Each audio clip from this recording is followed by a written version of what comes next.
help me welcome to the stage the incomparable John Branyan.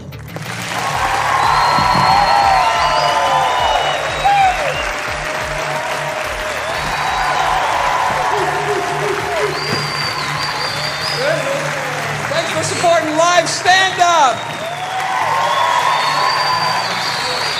Live performances. Well, let's face it, sometimes all the digital recordings seem impersonal and cold, and it seems like the voice at the other end isn't even paying attention to what's being said. That's not the case with live performances. No, sir. They don't disconnect when the show is live. Everybody's in the moment. Everybody is involved. Everybody feels the excitement. This is live. It's real and it's honest. Nothing pre-recorded or canned. I'm thrilled we're all here together, so let's get this show started.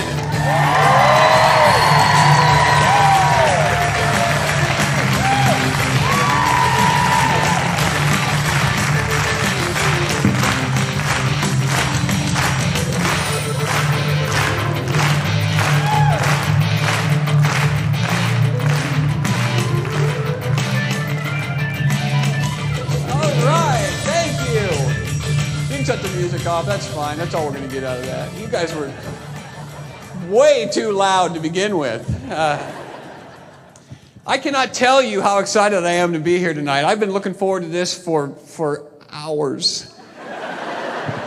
What I want to do is the spirit of the show tonight. I want to get across the idea that I don't think we should take ourselves as seriously as we do sometimes. I don't think we should take ourselves seriously about the wrong kinds of things. And so in order to sort of set the pace, since I'm the guy with the microphone, I will tell you, I'm going to do the first bit of comedy that I ever wrote in my life. Would you like to see that?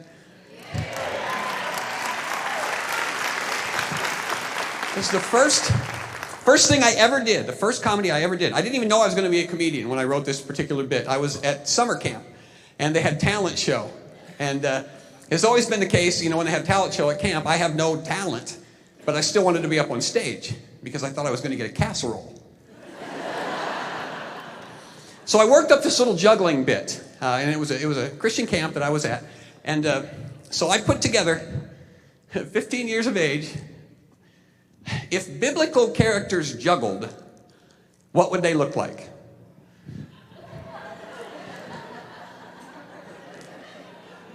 Boy, I can feel the excitement. All right, this is how most of them will probably do it.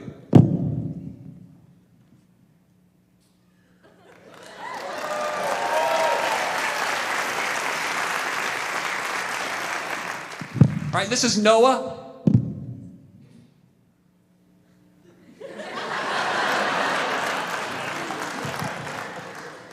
This is Ananias and Sapphira.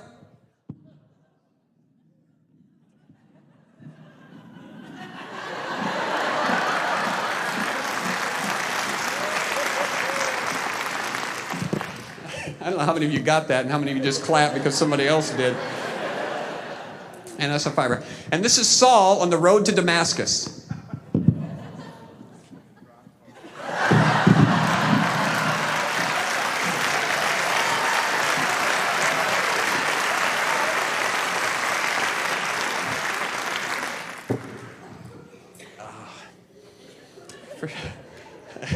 And look at me now. That's...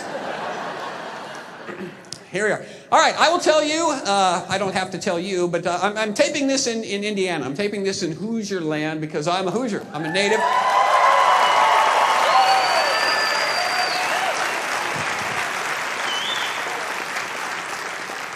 Yep. And I like living in the Midwest, and I will tell you why. Because I think in the Midwest, we have heart, we have spirit, we have sensibilities that are different from the rest of the country. Now, the rest of the country, particularly the coast, either coast, pick one. East Coast, West Coast, doesn't matter. West Coast, more so, are a little bit uppity about where they're from. You know, people out in California, they think they're all that and a bag of chips. And they find out that I'm from Indiana, which they refer to as flyover country, by the way. Flyover country. They find out that I'm from Indiana, they say stuff to me like, oh, you're from Indiana? Why? Out here on the West Coast, we've got everything. We've got the sunshine. We've got the sand. We've got surf. We've got Hollywood. What have you got? Well, we have all of your food.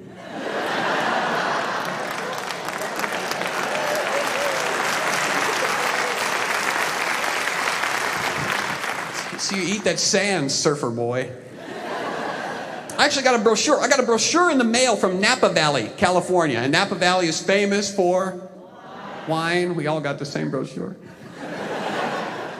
And they wanted me to come to Napa Valley and get this, spend my entire vacation touring the vineyards. That's what the whole brochure was about. Come to Napa Valley and tour the brochure. Come to Napa Valley and tour the vineyards. Walk the path where Ernest and Julio Gallo have walked. See the wine presses in operation. Vineyard is just a fancy word for a grape farm.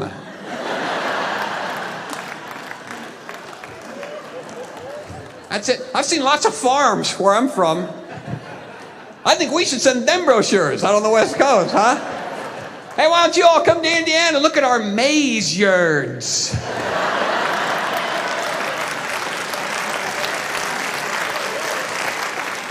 Yeah, walk the path where Orville and Gary Redenbacher have walked.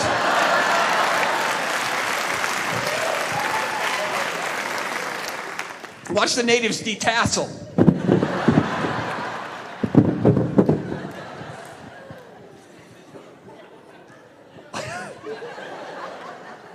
Just a little bit bitter. I love living in the Midwest. And here's my general philosophy about life. It's pretty simple. I think that anything that is important to us, God surrounds us with. I think the most important things that we're supposed to have in life, God builds in right around us. Like air.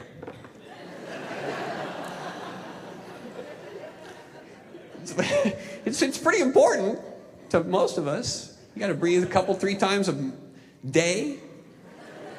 God knows that you need air, so he surrounds us with air so we can get it. Because let's face it, come on, if we had to go out and look for air when we needed it, you know we'd procrastinate. It's like, gosh, I could really use a breath of air, but next commercial.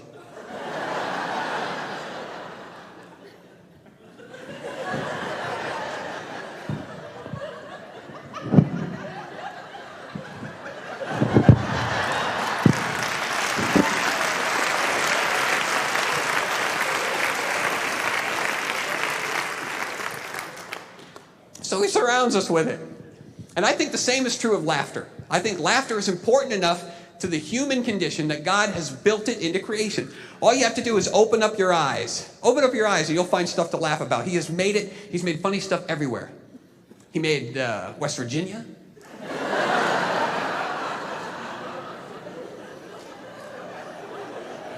You see? I was traveling in West Virginia recently, and I'm not making any of this up. Right next to the road in West Virginia, there was a sign, next to the freeway, a sign that said, speed controlled by aircraft. How exactly would that work? Pull over! Don't you make me come back there!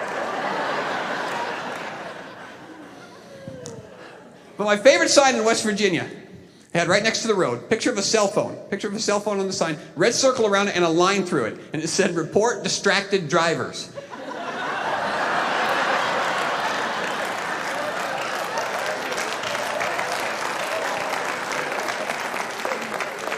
Yeah, right underneath that, telephone number.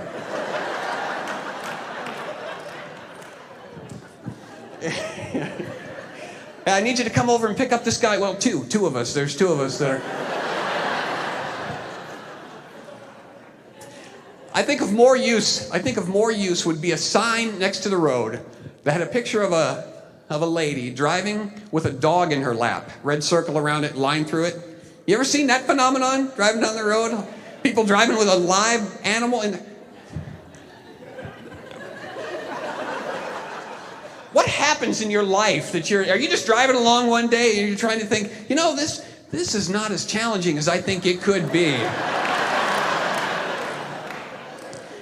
really use a distraction about now, something to take my mind off of driving. I know, I'll put a live animal in my... Because if that was really the test of how professional drivers drive, don't you think real professionals would do that? Be watching NASCAR, they'd pull into the pits, throw 4 tires on, chuck a poodle through the front window.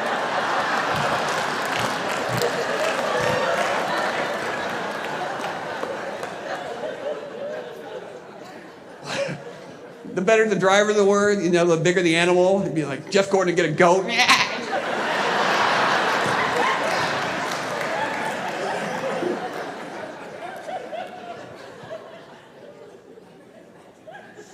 Or the airline pilot would come over and, ladies and gentlemen, this is your captain speaking. I'd like to introduce myself and my co-pilot, Speckles.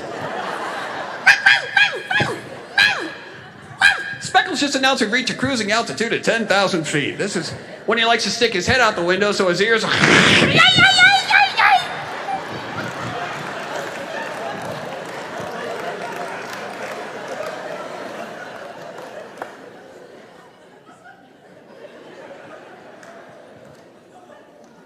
There's funny stuff everywhere. Just open your eyes. And don't take yourself too seriously. It's a pretty simple message. Don't take yourself all that seriously. You know, we try to let our jobs define us. You know, well, some of us do. Maybe you do. I certainly do. If there wasn't laughter up here tonight, I would be... Let your job define you, but you shouldn't do that. You shouldn't do that because they're really... I've heard people complain about having a dead-end job. Oh, it's a dead-end job. I hate my job. It's a dead-end job. You know what? Every job is a dead-end job. Every job is a dead-end job except for professional athletics. Am I right? We don't know, John. What are you talking about? Well, if you think about it, all right, we are defined by, we measure success by how much money we make in our job, how much money we make. But you know what? We don't really get paid according to how difficult the job is. We don't. We don't get paid by how hard the job is. If we did, trapeze artists would be the highest paid people on the planet. Wouldn't they? They swing upside down and have to catch other people. That has to be harder than your job. Right? What do? If you're an accountant? So you do that swinging upside down trying to catch other accountants. So it's not a matter of how hard the job is. We don't get paid by that. Maybe it's difficulty. Maybe it's importance rather than difficulty. Maybe we get paid by how important the job is. Well, I don't think that's true either because there's doctors who get paid thousands and thousands and thousands of dollars to suck fat out of people's rear ends.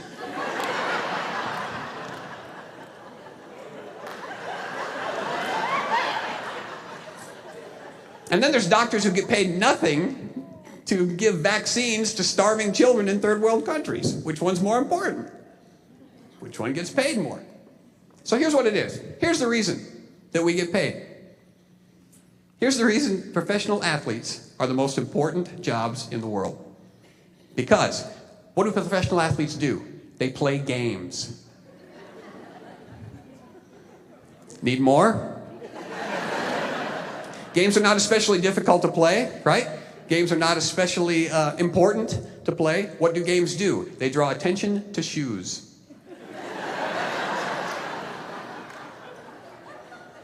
So, I hypothesize, don't feel bad if you've got a dead-end job, because everybody has a dead-end job. We are paid in proportion to our ability to sell footwear.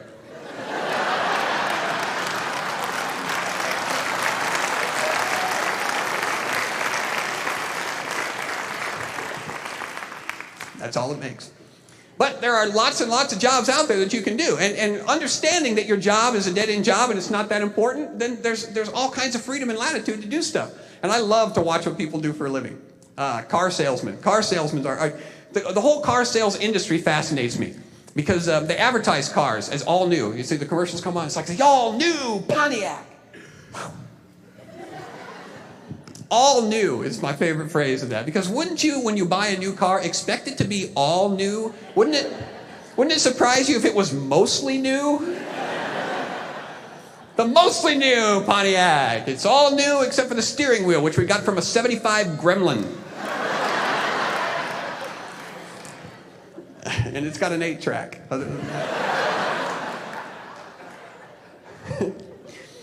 But I like the way car salesmen operate, because car salesmen have got these amazing techniques that they use to sell us cars. Like the primary technique that the car salesmen use, at least the one I've been exposed to, is that they try to convince you that they're crazy, and somehow that's going to convince you to buy a car. We're slashing prices down here at the car lot. We're absolutely crazy. We're out of our minds. I don't know what we're even doing. The boss has gone away on vacation. We're trying to move these cars off the lot as fast as we can. We're nuts. We're foaming at the mouth. We're swinging our arms around. I'm scribbling on myself with a magic marker. I want you to buy this car.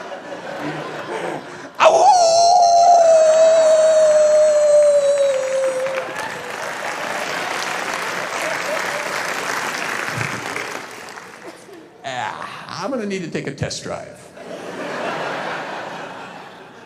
Car salesmen are the only people that get away with that. You know, there's no other job in the world where you go into a restaurant, the chef's not going to come out of the kitchen. Oh, we're slashing prices on the surf and turf. We're out of our mind. I don't know what we're doing. Come on and buy it. I don't even know what's in here. It could be mercury and fiberglass. We're out of our minds.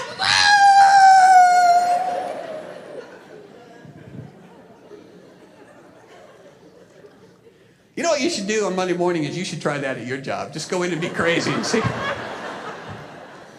if they give you a pay raise. It'd be great if you were a policeman. You pull somebody over. It's like, oh, you're going way over the speed limit. I don't know what's the matter with you. I'm swinging my arms. Got to see your license.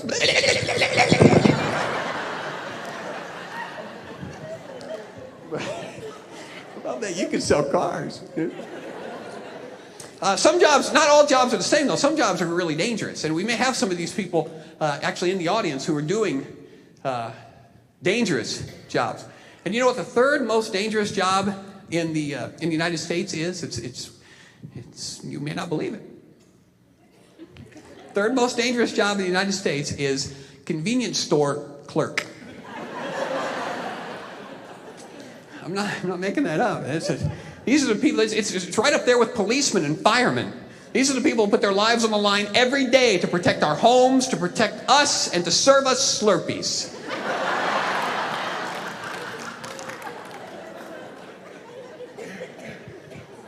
You know that's not on the application. When they fill out the application for convenience store clerk, you know they leave that part out. There's nothing on the contract that says, hey, we've got great insurance benefits here. All the free Coke you can drink, and you get a hat that you can wear, and you get double insurance payoff if you're stabbed instead of shot.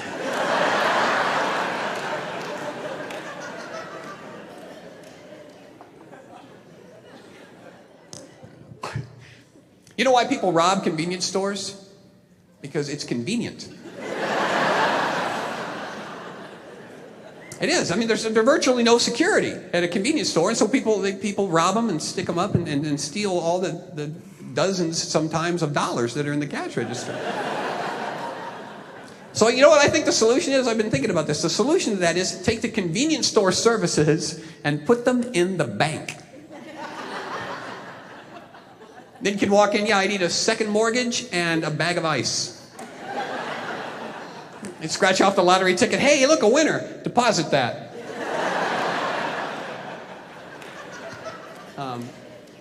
I've thought about other things that I would like to do. Jobs that I think I could do. That's the primary thing for me, is jobs that I could do. I'm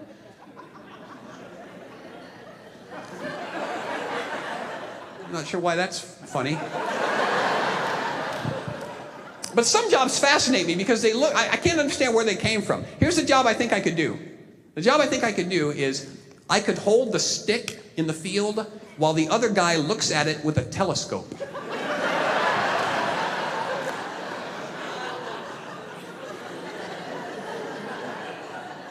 I mean, it certainly isn't dangerous. I can't imagine what you would do to hurt yourself during the...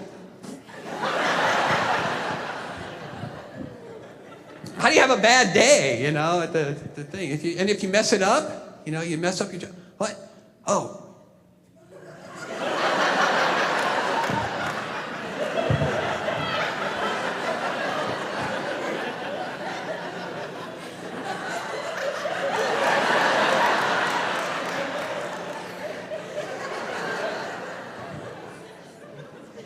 Go home would tell the kids it was a hard day at the office. I had to move that stick 12 times.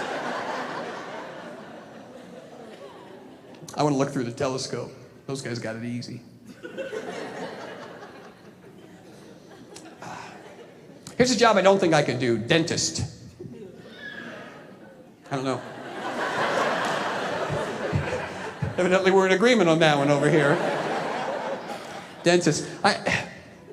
Dentists have got it really difficult because, you know, dentists are the only people who can't move away from bad breath. The rest of us all get to. Dentists also are, people are afraid of them. People don't like to visit them, I think. Okay, we're in agreement on that. Because really, and I think I've narrowed it down. I think I know what it is. It's the waiting room at the dentist's office. Because you go into the waiting room, right, and you're sitting there trying to read a magazine. And they've always got really interesting magazines at the waiting room, too, to take your mind off of stuff. You know, like dentist magazines. You just flip through that and figure out how to do a root canal. That takes your mind right off of it. So you're flipping through the magazine, but the thing is you can hear stuff, right? You can hear what's going on back there in the other room. And just the drill. So you're sitting there listening to the music and...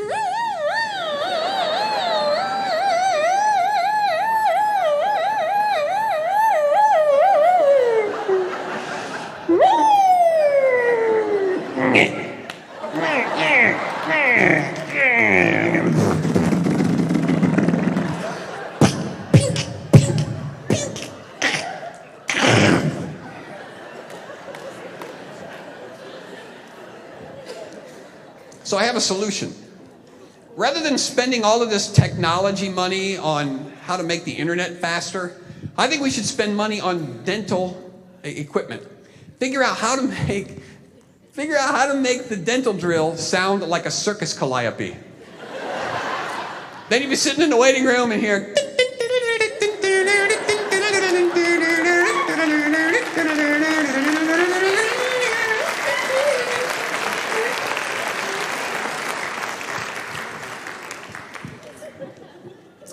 Here's an even better idea, if you can imagine one.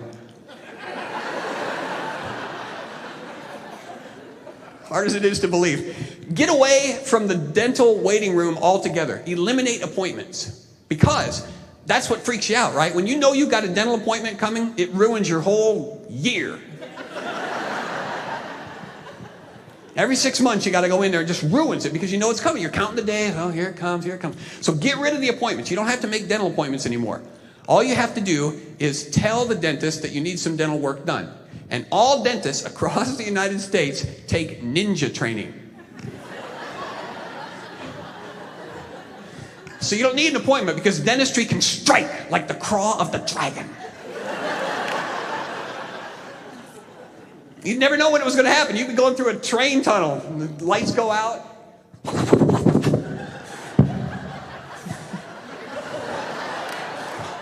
What was that? I don't know, but I got braces.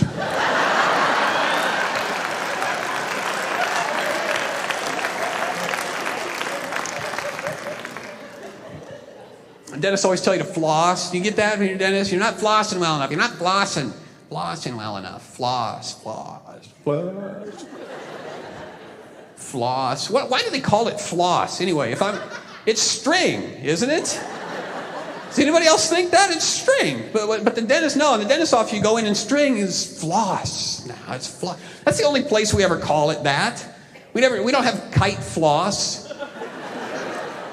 We don't have shoe floss. We don't tell people, if you don't love me, just say so. Don't floss me along.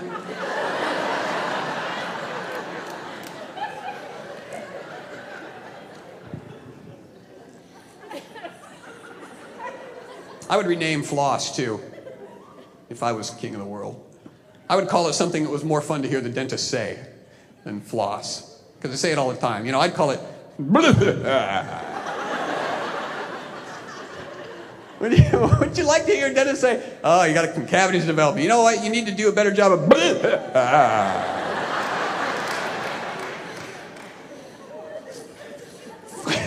Get the waxed... The mint...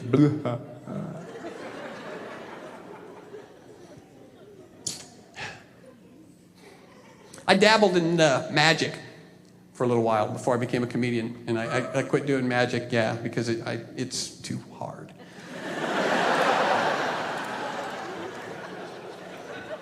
I'd be a trapeze artist before I was a magician. And here's the thing: I think magicians are lying to us.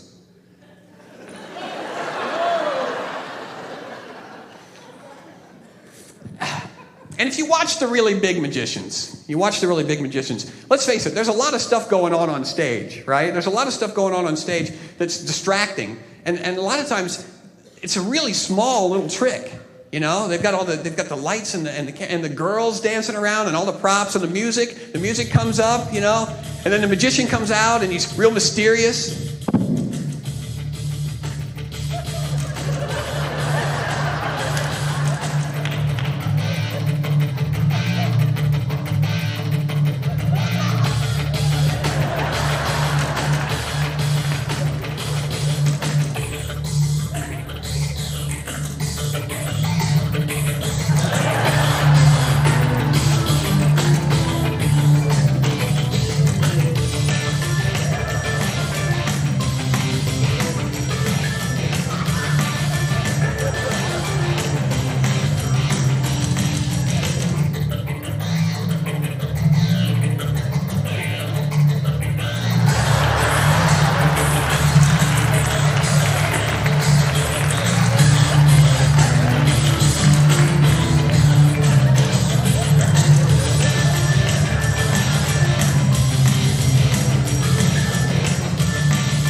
And magicians ask the goofiest questions. They'll always get a volunteer from the audience, right? They select anybody at random from the audience. It's totally random. They bring them up on stage and they ask them that same question. Now, have we ever met before? What's that person always? No. Yeah, the guy spent the last half hour lying to us about everything. Look, I made a cow disappear. Look, I made a handkerchief appear. Have we ever met before? Nope. And there's no way they could set something like that up ahead of time, is there? It's a tremendous stretch. You know what I'd like to do? I'd like for them to bring me up on stage and ask that question, because I'd have an answer. So would you come up here? Have we ever met before? You mean you don't remember?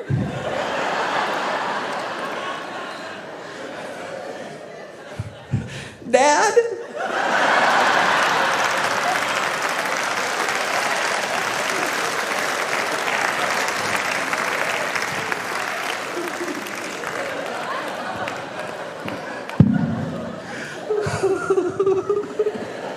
And then I would not leave. I just...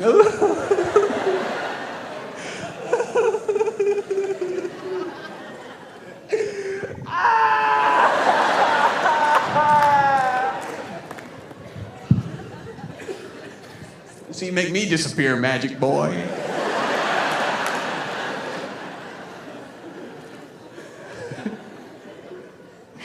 Oh. So it doesn't matter what your job is. Everybody's important. Everybody's job is a dead-end job, and it doesn't matter because we transcend our jobs. Our intrinsic value is not based on what we do for a living. And everybody's important.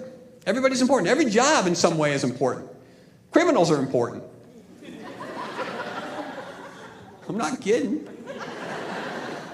You know what would happen? You know what would happen to our entire economy if there was no more crime? It would be wiped out. Look at all the jobs we'd lose.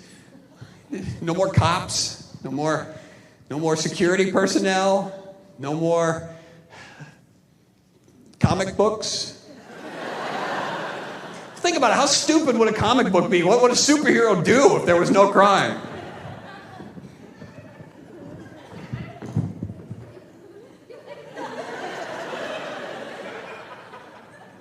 I am Superman. I'm bulletproof. What's a bullet? Criminals are important. So if you're a cop, thank a mugger.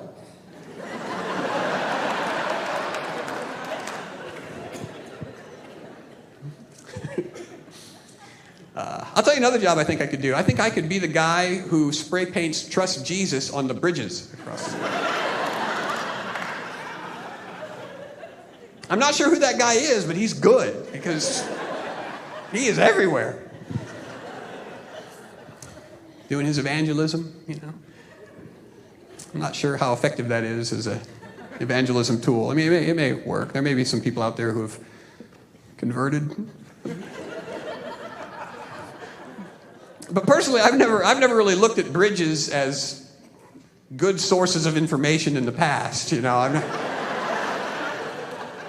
never had an elder pull me aside and say, John, if you want to know something, if you really want to know something, don't you go to the library and mess with those books. You find yourself a bridge.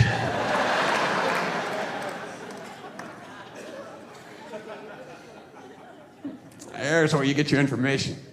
I saw somebody spray paint, I didn't see them do it, but I saw WWJD spray painted on the bridge. What would Jesus do? I don't think he would vandalize.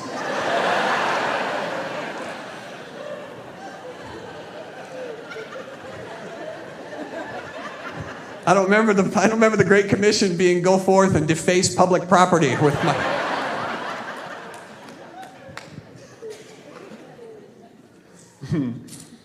So don't worry about things. Don't worry about your job. Don't worry about any of that stuff because we're all worthwhile. We got so many medicines now too, where people are taking medicines because there's something wrong with them, and it's easy to do. We've all got.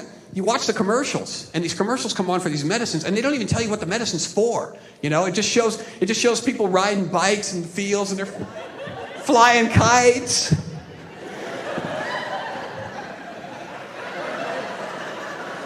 And then the voice comes over and says, ask your doctor about procomacapisia.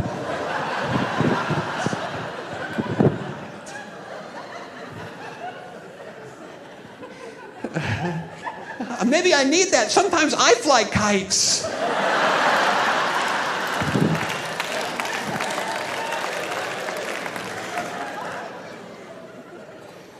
Used to give away headache medicine on street corners. Remember those commercials? Guy be standing behind a little card table, and would you take this for one of your tough headaches?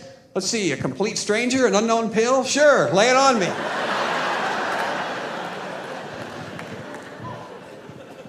No wonder we need the DARE program.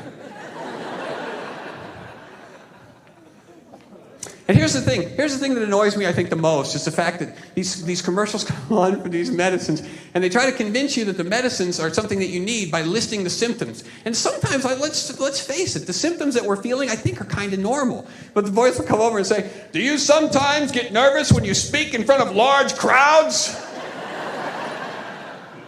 Do auto accidents make you jittery? You need medication! You're crazy!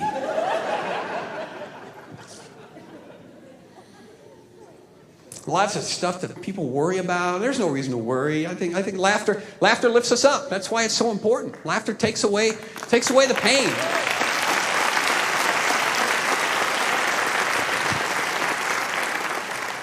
Credit cards, people get in financial trouble because they spend more money than they got because we got credit cards. And the credit cards are their own thing. Have you ever seen you've seen a commercial where the people are going through the restaurant and they're paying for stuff with a credit card? Blink, blink, blink, and it's like a little dance routine. And then one guy tries to go through and pay with cash and everyone just looks at him.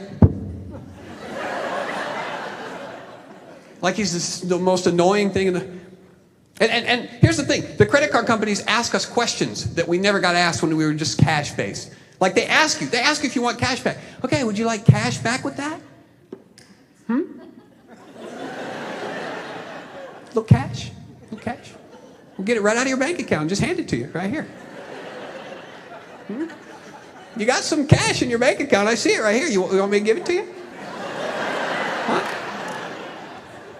And it's like, no, I got food in my refrigerator, but I don't want you to hand that to me either. Just leave it where it is. Cash back. Nobody ever asked you if you wanted cash back when you were paying cash, Let's see, your total is $27 out of a 50. You want cash back?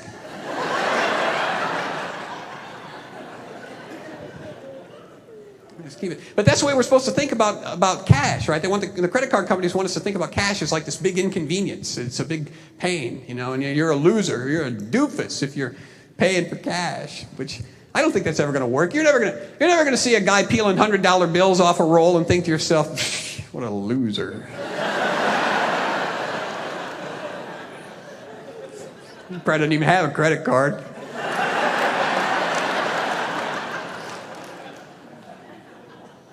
Don't take yourselves too seriously. So many things. I was reading in a newspaper recently, and there was a guy in Australia. So he wasn't a Hoosier. The guy over in Australia had a little bit too much to drink, decided to go swimming. So he wades out into this pond and then dives headfirst into a crocodile's mouth. Yeah, that's not the funny part. The guy's okay, all right? So he survived the whole incident. He climbed out and went to get some stitches. But they were interviewing this guy, and he said at first it felt a lot like diving into a pile of rocks. So he's got a frame of reference for.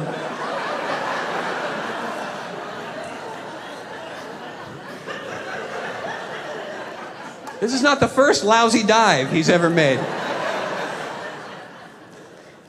First it felt like a pile of rocks. And then, but my favorite quote from the whole story came from the game warden. The game warden who was on the scene doing his job. He was saying something. He was trying to teach a lesson, trying to say something that would be helpful and wise in the newspaper. And so his quote was, alcohol, swimming, and crocodiles are a dangerous mix.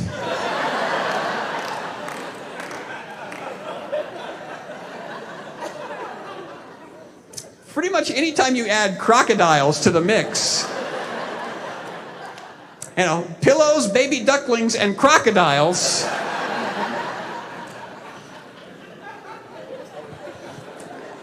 are a dangerous mix. We're thinking about putting crocodiles in the church nursery this week. It's fine, just check the toys for lead content. Got no problem with the crocodiles. All right. I get to do a lot of traveling because as difficult as it may be to believe, I can't make a living in Westfield, Indiana as a comedian. So I travel. And again, airports, planes, traveling is another sense that I get the feeling that God is smiling down on me and giving me things to laugh about, because there are funny things that happen all the time at the airport. At the airport, if you go through, you'll notice that there are very few signs anymore telling people what to do. Instead, they've been replaced by pre-recorded electronic voices, right? That just announce everything you have to know at the airport. All the important, vital information, like don't leave your bag unattended. Don't leave your bag unattended. Do not turn your back on your bag for a second. Look around. Can you see your bag? Can you? You better find it, because if we find your bag, we're going to blow your bag to pieces.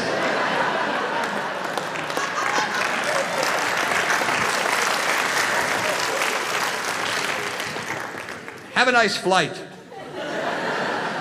And they tell you don't give your bag. Don't give your bag to strangers. Don't accept bags from people you don't know. Who does that? Nobody does it. Here, take this with you to Denver. Go. Don't worry, you'll be fine. I'll meet you there. Just go.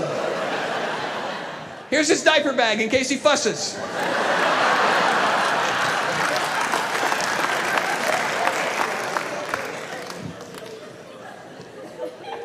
The stuff they say at airports, the stuff they say, you know, when you actually get on the plane, they make announcements. The first thing they tell you when you get on the plane is they tell you where the bathrooms are. Yeah, ladies and gentlemen, we'd like to point out that the bathrooms are located at the front and the rear of the airplane. No kidding. It's pretty much a hallway. Where else are they going to be on the plane? Are there people going through the overhead bins during flight?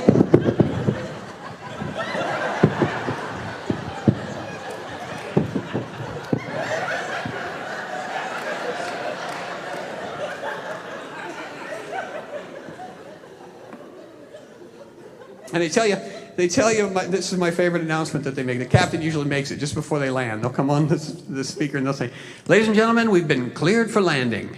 And they always say it like they're a little bit surprised that happened. You know? We didn't know what to expect when we took off, but good news! We get to land in Denver! Like sometime they're going to come over and say, "Ladies and gentlemen, I'm sorry, we've not been cleared for landing." Yeah, evidently the pilot and the tower guy had a fight over a woman a few years ago, and we're just going to have to veer out over Lake Michigan until we run out of gas. But your seat cushion floats.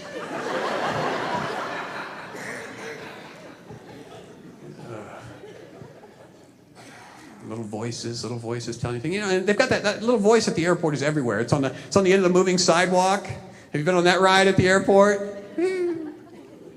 At the end of the moving sidewalk, the voice comes over and says, "The moving sidewalk is coming to an end. So, you better get off the moving sidewalk." Who's this for? Who gets on at the other end and goes, "You know what? I'm taking this to Nashville."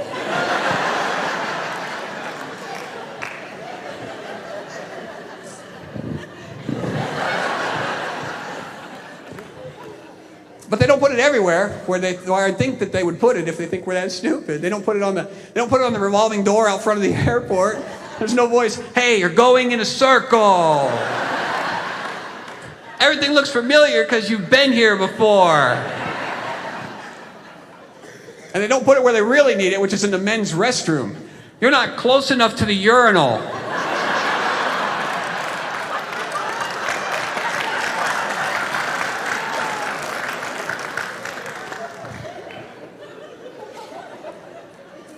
You know who you are.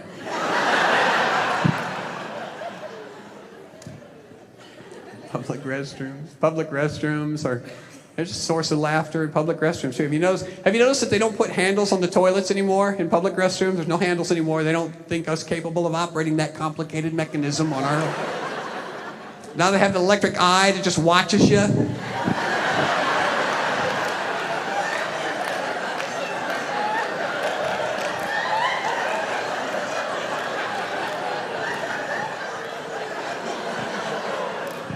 And just flushes whenever it feels like it.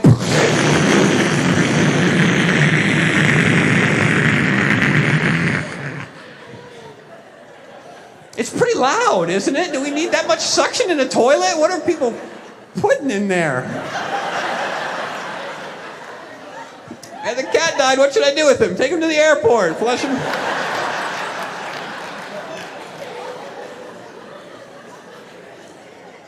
They got the same device. They got the same electric eye on the faucets on the sink, but you cannot get water to come out of those no matter how hard you try. Got to stand in front of it doing the water come forth dance.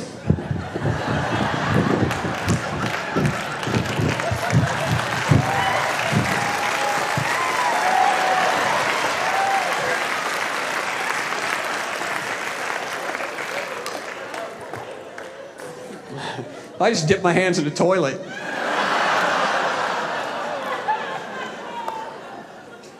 Electric hand dryers. They got those electric hand dryers now in the restrooms. Those are for your convenience, and they're also for your protection because they're more sanitary than paper towels. That's what it says right there. More sanitary. It's for your protection. You ever been in a hotel and they've got that paper ring around the toilet seat that says the same thing, for your protection? Doesn't that make you feel a lot more secure? Sometimes I see that. I don't even lock the door to the room.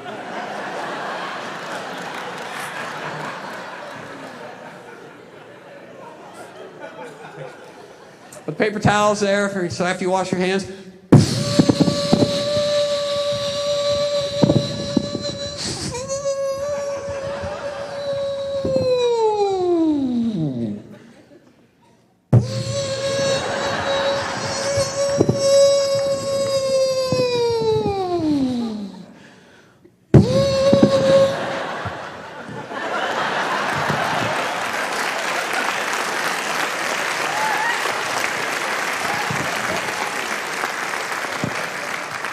because it's way more sanitary to do this after you wash your hands.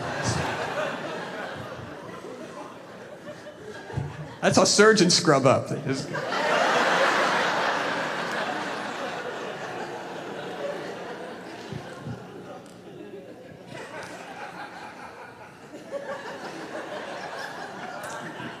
Competition. People take themselves too seriously with competition, competitiveness, and that's just no fun.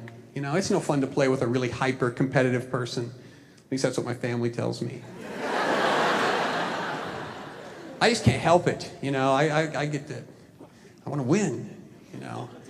Like the day after I beat my wife and my 8-year-old daughter at Uno, like ESPN's going to show up. It's like, John, you won at Uno last night. What are your plans now? Well, scouts were impressed, huh? Yeah. You know, bragging rights, it doesn't matter, bragging rights, they don't even last 24 hours. You can't sit next to the guy on the plane the next day and say, hey, I destroyed my son at Candyland last night. Blew him right out of a molasses swamp. When I learned this lesson, I was in elementary school. I learned a lesson that you shouldn't take yourself too seriously about the wrong things. But about the right things, you need to understand just how important and vital and crucial you are. I learned that in elementary school from King Tut. When I was in elementary school, we took a field trip to the Field Museum to see King Tut. And I don't know if any of you guys know him. King Tut was an Egyptian pharaoh who they discovered his tomb a few years ago, and they put these articles from the tomb on display. And when they did that, they allowed people to come in and look at it. Now, when you're a pharaoh and you die, they bury you with treasure. They bury you with all kinds of artifacts and things that they think you're going to need in the afterlife. You know, so they put food in there and gold and silver and cats, which I still think is a great idea.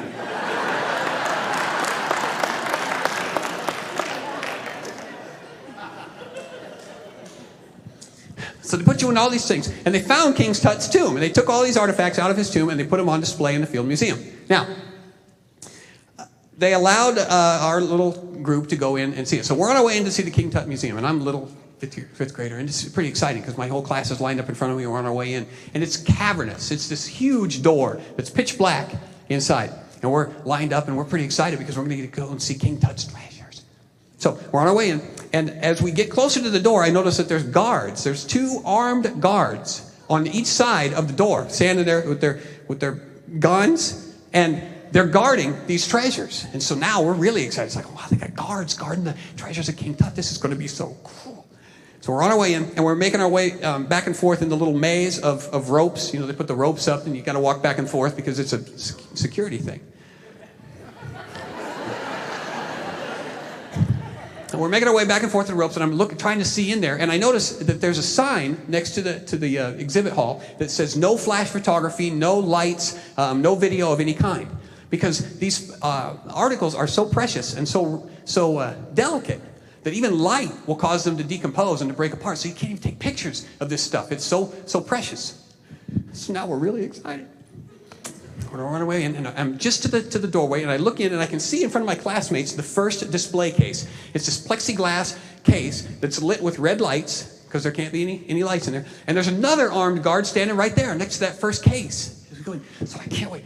And I'm getting closer and closer, and I'm standing right next to the box, right next to the case. And I look in, and I still get goosebumps thinking about it. I look in, and there, underneath the red lights, with 2 armed guards at the door, was a broken piece of pottery.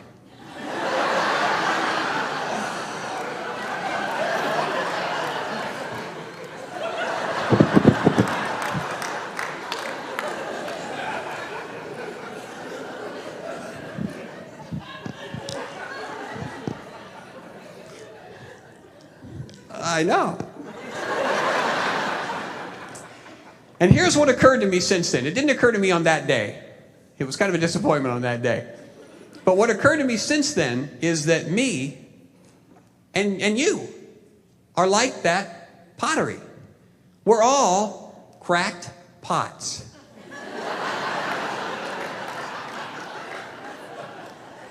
And that's the good news. Here's what I mean. Here's what I mean. You've looked in the mirror before, most of you, and looking back, sometimes you're not very impressed with what you see, are you? And sometimes you don't have to look in the mirror. Sometimes you're just not impressed with you ever. You're not as smart, you're not as pretty, you don't have as much money, there's all kinds of things. You know what you're not. You know what's wrong with you. You know where the cracks are in your vessel. We're all broken pieces of pottery. Broken pieces of pottery.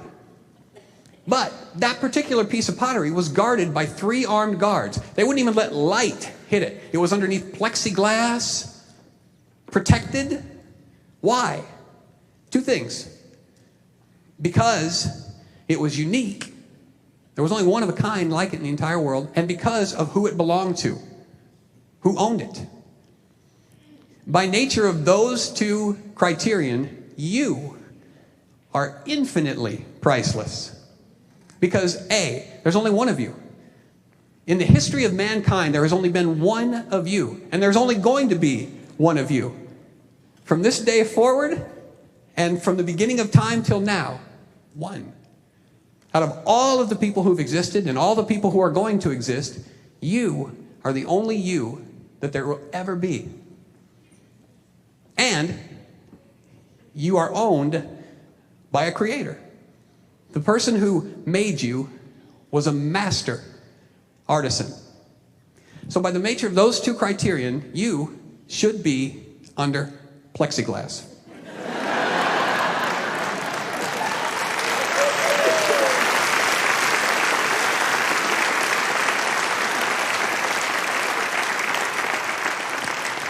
Under plexiglass.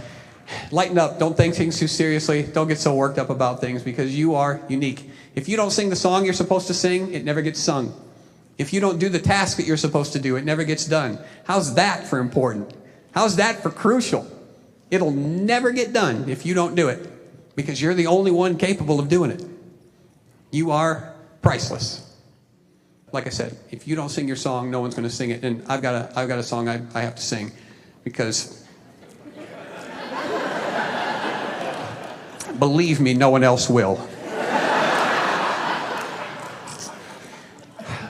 Here's the thing.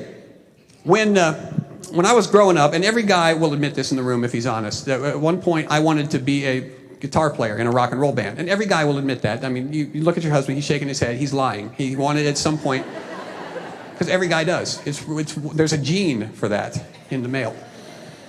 Because let's face it, the guitar player looks the coolest. You know, some of you who can play guitar know that there's not that much to it. But you watch them on TV and they're just...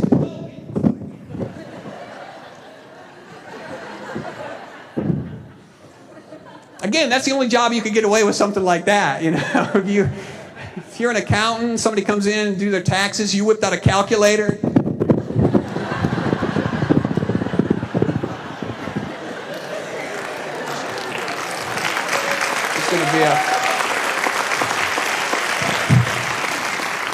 There's going to be an audit. So I wanted to write. I wanted to play guitar, and then I switched to lyrics. I was going to write lyrics for heavy metal rock and roll band because I think I could do it. There's only 4 words in all of heavy metal music. It's 4. That's it. And all the bands in all the world just use the same 4 words and move them around. The words are baby, woman, rock and roll, and a hyphenated word, yaba sabala, which doesn't mean anything, but it sounds great when you're screaming into a microphone.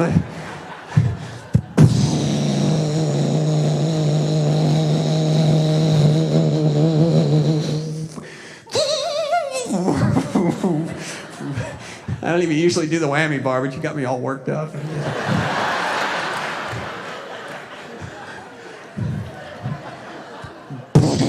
Baby, rock and roll, woman, yalla sabala.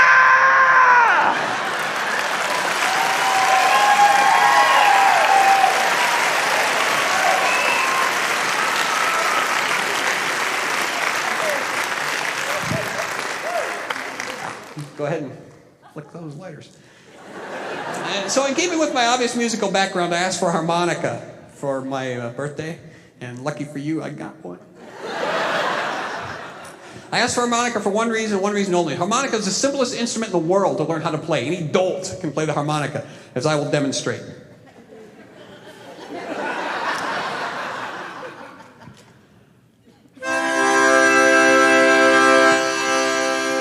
Turn the whole instrument upside down.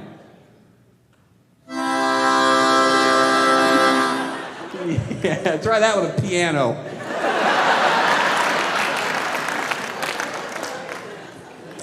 Virtually out of the box, you can make music with one of these. I've only had it for a few months. I've mastered my first piece of musical literature. This is the end of the Waltons.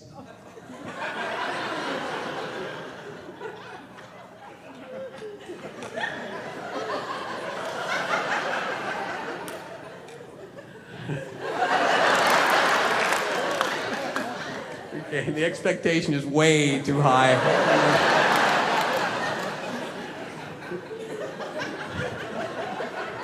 Good night, John boy.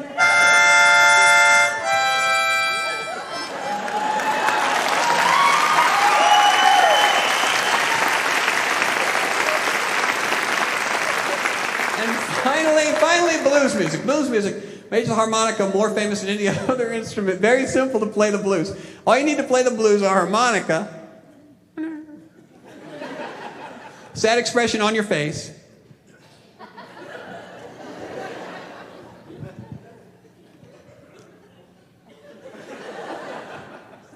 And a bunch of guttural sounds that nobody can understand.